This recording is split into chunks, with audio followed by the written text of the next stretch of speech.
Ejecutan al alcalde de Uruapan, Carlos Manso, conocido como el Sombrero Michoacano, un hombre que durante el lapso que estuvo al frente de este municipio habló una y otra vez de combatir sin ningún tipo de limitaciones a los grupos criminales, porque consideraba que esa era la única forma de pacificar un territorio. Postura que lo llevó a que fuera comparado por ciertas voces con Nayib Bukele, el presidente de El Salvador, comparación que por cierto él negó en todas las oportunidades que tuvo. Un hombre que llegó al poder de Uruapan mediante la vía independiente, es decir, no participó, no compitió con ningún partido o por ningún partido político y que el día de ayer fue ultimado por los grupos criminales. Podemos hablar, por supuesto, del narcotráfico, podemos hablar, por supuesto, de los capos, pero ¿qué otros intereses se mueven en un estado en donde hace unos cuantos días fue asesinado también el líder limonero, el señor Bravo, que en paz descanse, y que al igual que Carlos Manso, habían sido voces muy mediáticas, voces que se habían alzado en contra precisamente de las actividades criminales, en contra de la economía criminal, en contra de la corrupción política que permite precisamente que operen de esa manera. Hay que mencionarlo, y como lo hemos hecho ya en otras oportunidades, es cierto que cuando se habla de narcotráfico y política en México, muy pocos salen bien librados o por muy pocos se pueden meter las manos, pero también es cierto que cuando asesinan a un alcalde, no crea usted que hay varias razones, son muy claras. Una, pertenecía a un grupo criminal y el otro grupo criminal que opera en la zona le dispara. Dos, traiciona a un grupo criminal con el cual operaba para beneficiar a otro y el grupo traicionado le dispara.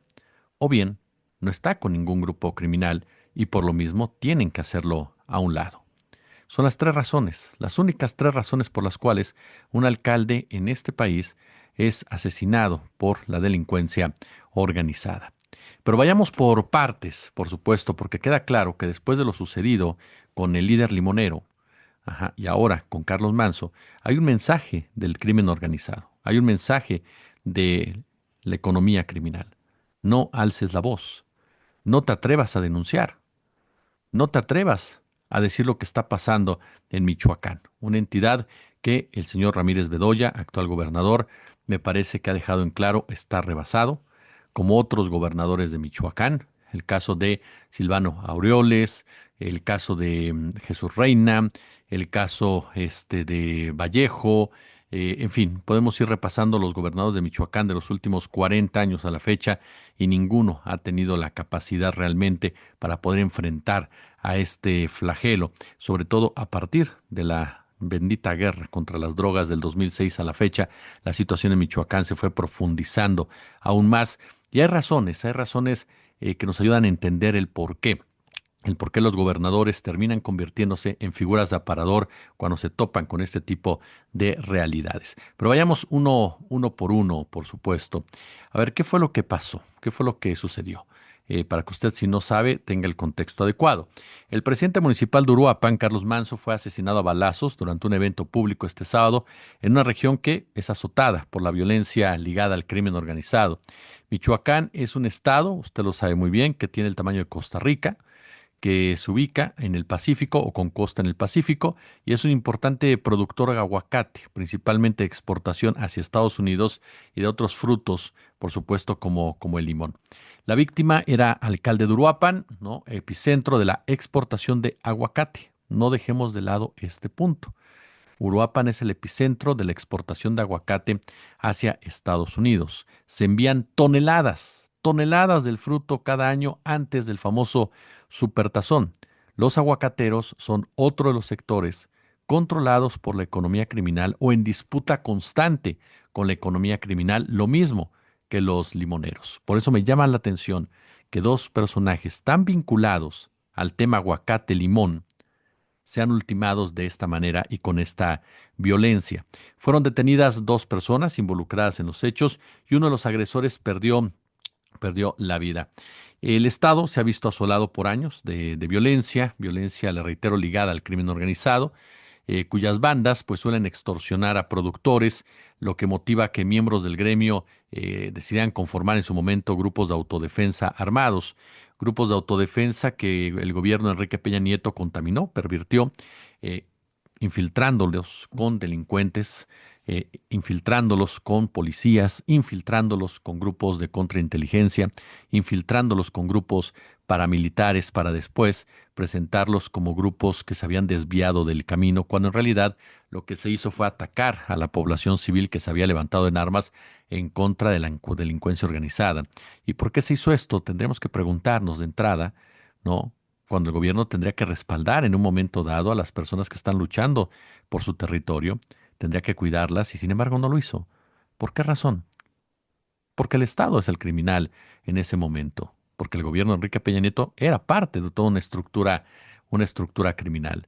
Sí, podemos hablar del cártel Jalisco Nueva Generación, podemos hablar de la nueva familia michoacana y de muchos otros grupos criminales que operan en Michoacán, los cárteles unidos, que se conforman de varios, pero llama la atención aquí también otro punto que no lo dejé de lado. Limones, aguacate y zona del planeta en donde hay grupos considerados terroristas por Estados Unidos. Ojo con este detalle. El alcalde fue asesinado mientras asistía a un evento público en Uruapan con motivo del Día de Muertos. Algunos videos difundidos en redes sociales muestran el evento abarrotado totalmente, cuando se escuchan detonaciones de arma de fuego y a continuación la gente huye despavorida. Manso gobernaba Uruapan desde septiembre del 2024. Había llamado la atención porque en ocasiones salía a patrullar las calles del municipio con chaleco antibalas. Incluso en varias ocasiones pidió un respaldo, un apoyo por parte del gobierno federal. Hay una entrevista muy famosa de él donde habla de que esto no es un problema que inició en mi gobierno, es un problema que inició hace 25 años y a quien le corresponde entender es a la federación, decía Manso en relación al gobierno de la doctora Claudia Sheinbaum. Sobre si había recibido amenazas, lo mismo que Bernardo Bravo, el representante de los limoneros, ambos ya habían sido amenazados precisamente por los diferentes grupos criminales. Ahora, algo que llamó siempre la atención por parte de Carlos Manso, pues era su forma, ¿no?, de expresarse en este tema. Él estaba convencido que había que atacar directamente a los criminales, le reitero, sin ningún tipo de declaración. Incluso en alguna ocasión tuvo debates con la doctora Sheinbaum por el enfoque, ¿no?, que se contraponía al planteamiento del gobierno federal que prioriza los procesos penales por encima de los enfrentamientos armados. Carlos Manso, por eso lo apodaban, le reitero, el Bukele mexicano, algo que, insisto, él en todo momento rechazó. Incluso Milenio presentó un trabajo de la periodista Dalia Martínez, en donde Carlos Manso revela que su administración gestionó la compra de vehículos blindados para proteger a los agentes policíacos del armamento que los grupos criminales tienen a su disposición. Él, le reitero, se llegó al poder de Uruapan en septiembre del 2024, se colocó como el primer ciudadano en obtener el cargo en dicho municipio por la vía independiente, logrando el 66% de los sufragios emitidos. Es decir, era un personaje bastante popular en Uruapan. Era un personaje bastante, pero bastante popular en toda esta zona de Michoacán. Incluso a pesar de la premura, digámoslo así, ya había personajes que empezaban a ubicarlo con la posibilidad de disputar la gubernatura de Michoacán. Recuerdo cuando dijo que él no era el Bukele mexicano, que Uruapan estaba rodeado de grupos delictivos, están en todos los cerros, de todos los colores, de todos los cárteles, y advertía que su administración estaría enfocada en combatir a todas las organizaciones criminales y que buscaba cerrarles el paso por Uruapan. Decía: yo no soy el Bukele mexicano, soy el sombrero michoacano, es lo que sentenció. Durante las primeras horas del 16 de junio, Carlos Manso había realizado, por cierto, una transmisión en vivo desde la localidad de Arroyo Colorado, en donde momentos antes había registrado, por cierto, un intenso enfrentamiento entre células delictivas. Él apareció en la zona, la inspeccionó como tal. Algunos consideraban que esta personalidad de él, pues era muy bravucona, otros lo destacaban y lo respetaban por ello. Incluso en esa transmisión en vivo, si usted no mal recuerda, habló de que era una zona de guerra, ¿no?, y quería que le llegara el mensaje directo a Omar García Harfuch y decía, con todo respeto a la presidenta y al gobierno federal, que nos apoyen para ir limpiando todo este ambiente de lacras de nuestro municipio. Queremos vivir en paz, que respeten a la gente honesta y trabajadora, es lo único que pedimos. El municipio hace lo que está al alcance de nuestras posibilidades, pero esto ya es una guerra, fue lo que destacó en su momento Carlos Manso, quien una de sus últimas palabras, una de sus últimas videograbaciones que subió a redes sociales, pues se le ve contento, se le ve cargando incluso a su hijo, ¿no? Él tenía 40 años de edad, era un hombre joven, 40 años de edad, estaba recorriendo la plaza principal de Uruapan, que se encontraba pues tapizada de velas, y sufrió el ataque por la espalda, aparte de todo, lo atacaron por la espalda, ni siquiera fue de frente, ¿no? Y una de sus últimas palabras fue: nos estamos pasando un día muy agradable en compañía de miles de familias de Uruapan, Michoacán, de México y de otros países. 3 impactos de bala fue lo que recibió alrededor de las 8:10 de la noche, ¿no? Lo llevaron al hospital, lamentablemente no pudo, no pudo ser salvado. Em, Claudia Sheinbaum, la presidenta de nuestro país, ya lamentó el asesinato del alcalde, este, lo calificó de un vil, así lo dijo, de un vil asesinato, mandó sus condolencias a la familia, a sus seres queridos y escribió: condeno con absoluta firmeza el vil asesinato del presidente municipal de Uruapan, Carlos Manso, y expreso mis más sinceras condolencias a su familia y seres queridos, así como al pueblo de Uruapan ante esta irreparable pérdida, ¿no? Señaló que desde el momento que tuvo conocimiento de los hechos, habló con el gobernador de Michoacán, Alfredo Ramírez Bedoya, y con Omar García Harfuch, quien ha mantenido constante comunicación con el fiscal de el estado. Mire, yo le reitero, ¿no? Usted sabe, le hemos platicado aquí muchas veces, entender lo que es la violencia, de dónde se genera, pero también, como lo hemos dicho, no por eso eximimos responsabilidades. Y actualmente el gobernador de Michoacán ha dejado mucho, pero mucho que desear. No ha habido un cambio real. Entiendo que mucha gente me dirá, bueno, Jesús, apenas llegó, apenas. Incluso con el tiempo que tiene, no ha habido una coordinación ni ha habido avances importantes en ese sentido. Y es que, a final de cuentas, la gubernatura de Michoacán está entrampada por muchas situaciones y por muchos intereses que son los verdaderos intereses del crimen organizado. Y les hablo desde el aspecto económico hasta el aspecto político. Reitero el punto que les dije al principio para no perderlo de vista. 3 factores: Bravo, limonero; Manso, ubicado en la zona del aguacate; Estados Unidos nombrando a los cárteles que ahí operan, ajá, grupos terroristas, en una zona donde 2 de los principales productos de exportación del país llegan a Estados Unidos y afectan a la economía de Estados Unidos. Esto está concatenado. Para mí, por lo menos en el primer caso, sí lo está. Es decir, tanto Manso como Bravo eran 2 personajes visibles, eran 2 personajes fuertes, eran 2 personajes con apoyo popular, y son 2 personajes que se habían atrevido a hablar, a tal grado que ahora que fue Omar García Harfuch a Michoacán, los limoneros no quisieron hablar. Se da cuenta, el mensaje es claro: no te atrevas a hablar, no te atrevas a denunciar como tal. Se descarta que Estados Unidos esté generando conflicto en esas zonas. Por supuesto que no, nunca se va a descartar eso, pero vayamos también más a fondo. Hablemos, por ejemplo, porque, ojo, Christopher Landó, pues de inmediato ya dijo: ofrecemos nuestra ayuda para combatir el crimen organizado en Michoacán y en donde sea, ofrecemos apoyar con toda México, con tropas, con lo que sea necesario. Es decir, otra vez aprovechándose de esta circunstancia para hacer ver a México como un país que no puede con esta violencia, aun cuando ellos generan la misma violencia en muchos aspectos, y ellos son los dueños del narcotráfico. Siguen con esa intentona de doblar al gobierno mexicano y doblar aspectos de soberanía como tal. Comienzo con Michoacán y me voy con Estados Unidos para explicarlo un poco mejor, o tratar de explicarlo un poco mejor.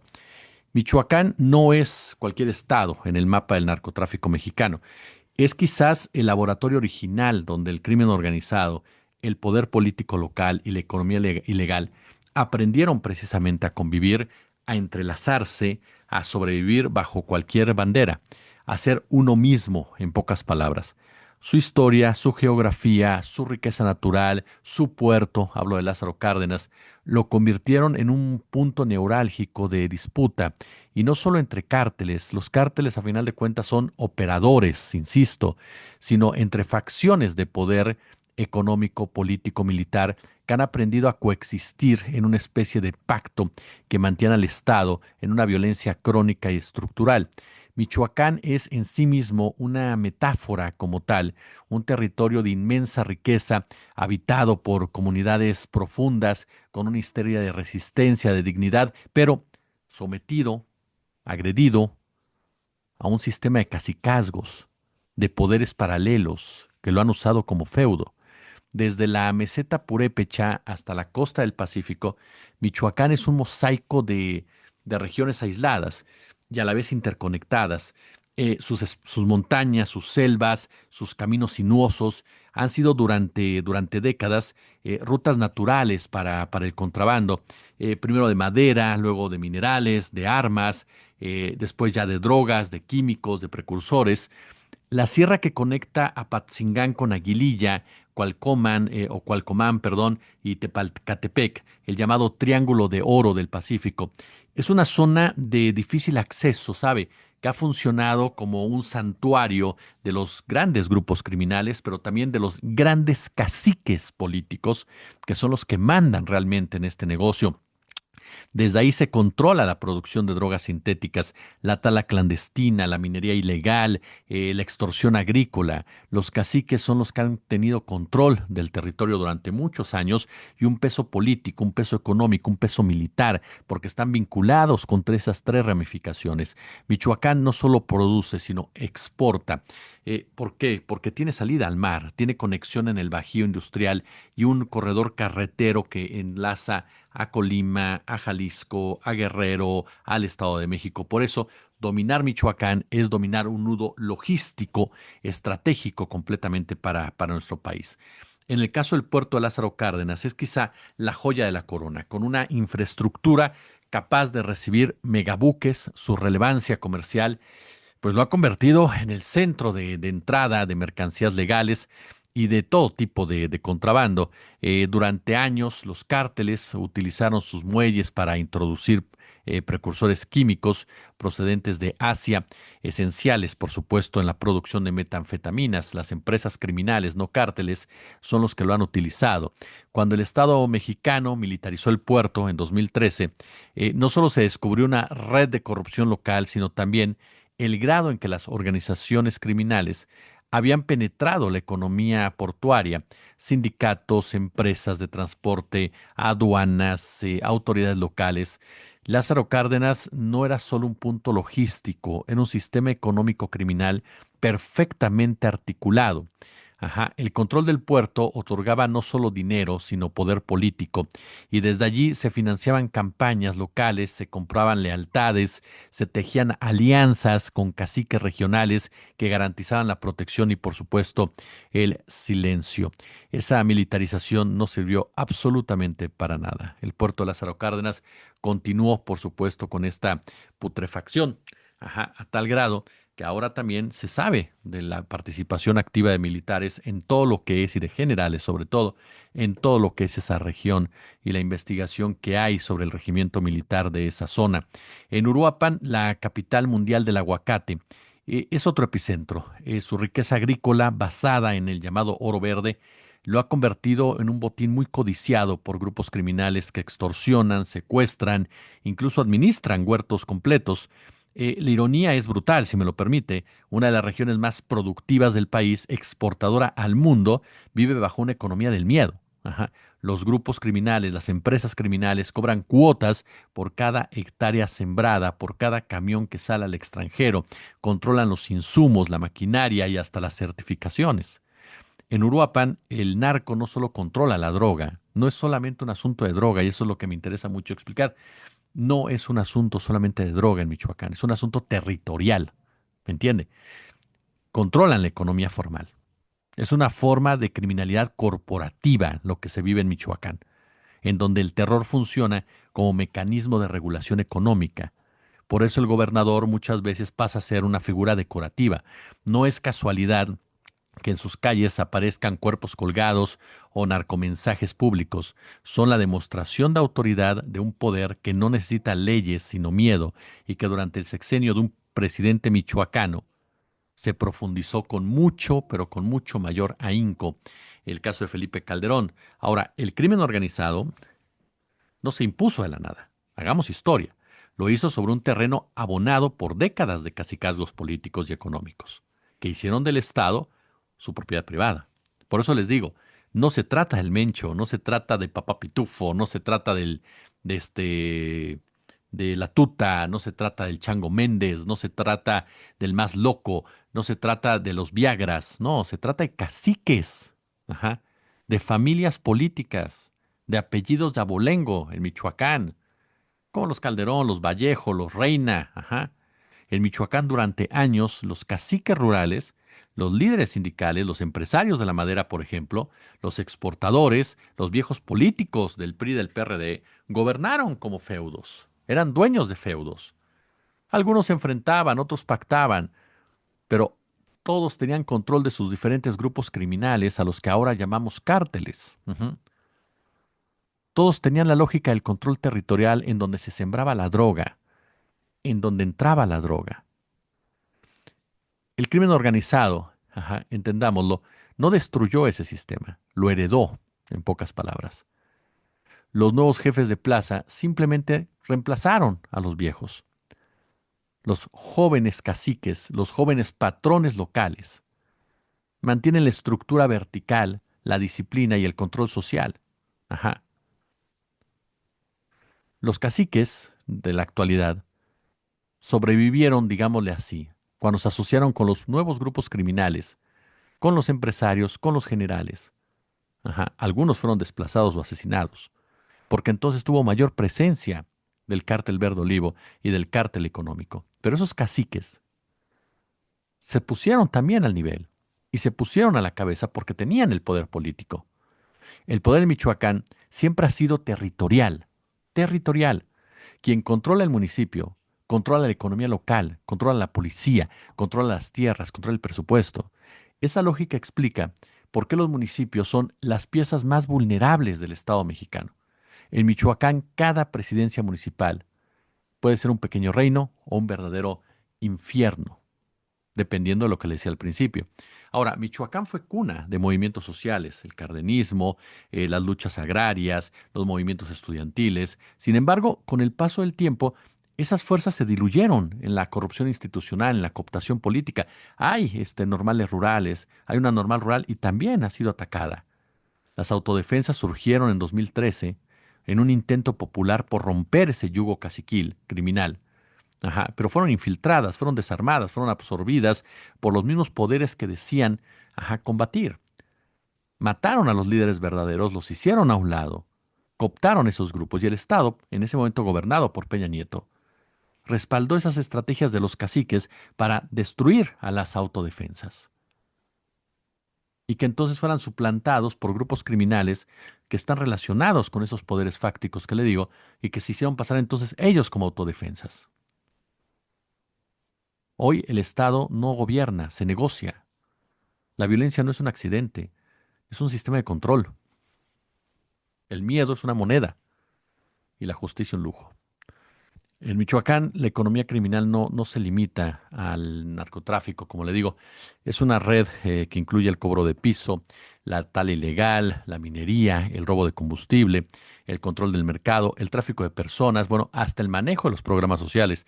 Cada grupo busca controlar su territorio, asegurar su fuente de ingresos y por eso cuando se habla de la guerra en Michoacán, en realidad se habla de múltiples guerras simultáneas por las rutas, por los pueblos, por los huertos, por los puertos, y esa fragmentación perpetua es total, y lo peor es que perpetúa el conflicto, ¿no? Cada nuevo grupo político, empresarial, militar, caciquil, como tal, promete liberar a un territorio matando al otro grupo, pero termina esclavizando a todos. Cada pacificación aparente es solo una tregua entre mafias y mientras tanto el pueblo sigue pagando el precio más alto que es del silencio y de la sangre. Michoacán es mucho más que una tragedia regional. Michoacán es precisamente el ejemplo de un territorio donde la geografía favorece la clandestinidad, la historia legitima el cacicazgo y la economía alimenta la violencia. El puerto de Lázaro Cárdenas, la riqueza de Uruapan, las montañas de Tierra Caliente. Cada región encarna una parte del rompecabezas criminal. Michoacán no es violento por naturaleza. Fue construido así, por décadas de abandono, de corrupción, de complicidad. Mientras Michoacán siga siendo rentable para el crimen, seguirá siendo inviable para la justicia. Por eso se tiene que rescatar Michoacán como una tarea urgente, pero no con la ayuda de los Estados Unidos, porque hay ayudas que en realidad son trampas. Y en el combate a las drogas, la ayuda de Estados Unidos hacia México ha sido eso, una trampa sofisticada, envuelta en discursos de cooperación, de seguridad compartida, pero diseñada para mantener un orden geopolítico funcional a los intereses del norte. Y así lo han advertido desde distintas trincheras, pensadores y periodistas como Isaac Enríquez, Osvaldo Zavala, Gary Webb, Florian Enciso. El problema no es el narcotráfico en sí, sino el modo en que Estados Unidos lo ha convertido en un dispositivo de control policiaco, militar y mediático sobre América Latina. Aceptar nuevamente su ayuda, en forma de fondos, asesoría, tecnología militar, inteligencia, en fin, es reeditar los errores de los últimos 40 años. Es legitimar una guerra que no es nuestra, una guerra impuesta, una guerra diseñada para justificar la intervención constante de Washington en los territorios latinoamericanos y en las estructuras del Estado mexicano. Ajá. Isaac Enríquez lo ha planteado ya. Las relaciones asimétricas entre México y Estados Unidos son un reflejo de un capitalismo dependiente en el que los flujos económicos, financieros y ahora también los flujos de violencia son controlados por la potencia del norte. Osvaldo Zavala ha desmontado con mucho rigor la gran narrativa del narco construida desde los Estados Unidos, el mito del narco, como diría el buen Osvaldo Zavala, que oculta el verdadero crimen estructural, ¿no? La connivencia entre el capital transnacional, las agencias de inteligencia y los gobiernos locales que lucran con la violencia. Y Gary Webb, ¿no? Un hombre que dejó muy, pero muy en claro quién maneja el negocio de la droga, quién maneja desde hace décadas, como tal, y esa frase contundente. Ellos no quieren erradicar las drogas, quieren administrar el negocio, porque ellos son las drogas. El cártel de Fort Bragg, librazo que muestra el verde olivo desde Estados Unidos. El fracaso del Plan Mérida, el fracaso de la militarización, el fracaso, por supuesto, de las estrategias de seguridad, no son fracasos, son negocios y es control político. Por eso, cuidado, cuidado, porque no hay justicia. Hay negocio para Estados Unidos y hay control político. ¿Y qué mejor para ellos que controlar regiones en donde sus productos son básicos en la economía de los Estados Unidos? Estados Unidos no quiere ayudar a México. Estados Unidos quiere convertir a México en un centro securitario en todos los sentidos, para seguir, por supuesto, dañándonos. Pulgares arriba. Como siempre un gusto, como siempre un verdadero, pero verdadero placer. Gracias. Super chat, super gracias. Espero que hayan disfrutado Pechocho. Expiatorio ya pasó también en este canal. Y al ratito a las 5, Ana María Vázquez, perdón, no, a las 5, Sósimo Camacho. A las 3:30 antes, Nachito Alvarado, Sósimo Camacho a las 5, 6:30 Luis Guillermo, 20:30 Josefa y 21:30 Fabrizio Loruzzo. Gracias. Muy buen domingo.